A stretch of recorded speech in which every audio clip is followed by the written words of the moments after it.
कल प्रधानमंत्री नरेंद्र मोदी के समक्ष संबोधन करते वक्त तेजस्वी यादव थोड़े से नर्वस दिखे, अपनी बातों को बोलते वक्त थोड़े से लड़खड़ा गए और अब इसको लेकर बिहार में सियासत शुरू हो गई। बीजेपी कोटे के बिहार सरकार के मंत्री नितिन नवीन और कला संस्कृति युवा विभाग के मंत्री आलोक रंजन झा ने नेता प्रतिपक्ष तेजस्वी यादव पर हमला बोला और बोला कि तेजस्वी यादव ने वहां राजनीति की है, वो राजनीति करने की जगह नहीं थी। वहीं आलोक रंजन झा ने सीधे कहा है कि तेजस्वी यादव तैयारी के साथ नहीं गए थे, दूसरा का लिखा हुआ भाषण पढ़ रहे थे, जिस वजह से नेता प्रतिपक्ष तेजस्वी यादव बोलते वक्त लड़खड़ा गए। क्या कुछ कह रहे हैं दोनों मंत्री, पहले आप वो सुने। सामने बहुत तेजस्वी जी लड़खड़ा गए, वो तो अलग विषय है। मैं तो बस नहीं कहूँगा कि विषय की क्लियरिटी नहीं थी।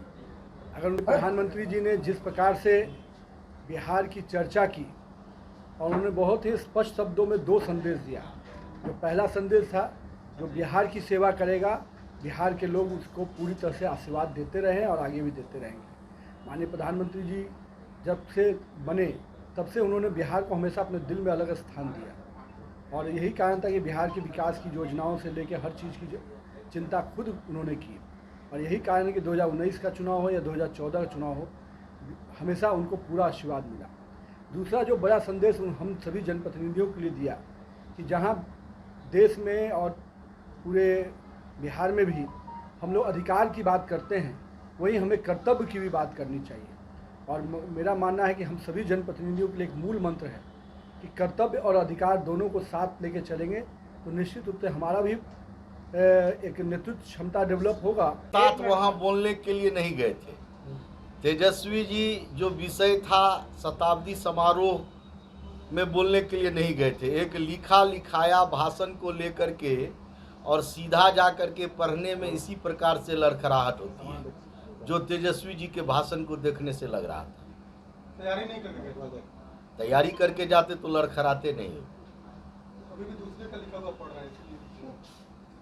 कुछ लोग योग्यता पर सवाल उठा रहे हैं, कह रहे हैं कि पढ़ाई लिखाई ठीक से किए होते। नहीं, देखिए, तैयारी करके यदि आप जाते ना, हम योग्यता की बात नहीं है, तैयारी करके यदि जाते, विषय को जो जिस विषय का गंभीरता को के साथ रखने के लिए यदि जाते तो वो लड़खड़ाहट वहाँ उनको नहीं होता।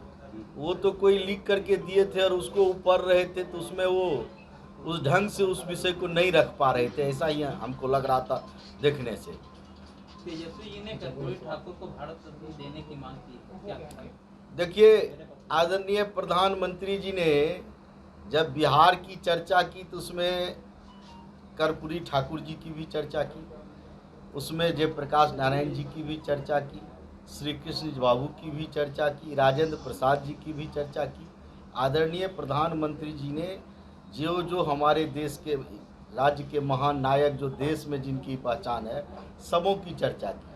वह स्थल राजनीतिक स्थल नहीं था, वह विधानसभा के शताब्दी समारोह का कार्यक्रम था।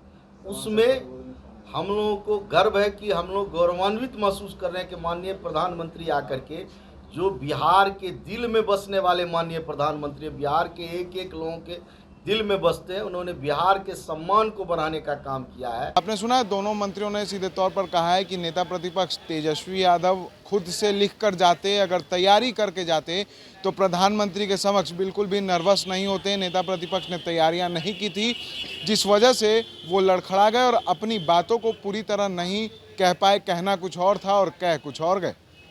ऐसे ही तमाम खबरों के लिए बने रहता है जी न्यूज़ के साथ और देखते रहता है जी न्यूज़। अगर आप भी यूपीएससी या जेपीएससी परीक्षा में सफल होना चाहते हैं तो अभी ज्वाइन कीजिए द प्रयास इंडिया रांची को। द प्रयास इंडिया रांची में आपको best faculty, counselling sessions, study material के साथ टेस्ट सीरीज की भी व्यवस्था उपलब्ध है। तो देर किस बात की, अभी ज्वाइन करें द प्रयास इंडिया रांची और अधिक जानकारी के लिए आप 8355951603 पर कॉल करें या फिर thepryasindia.com पर विजिट करें।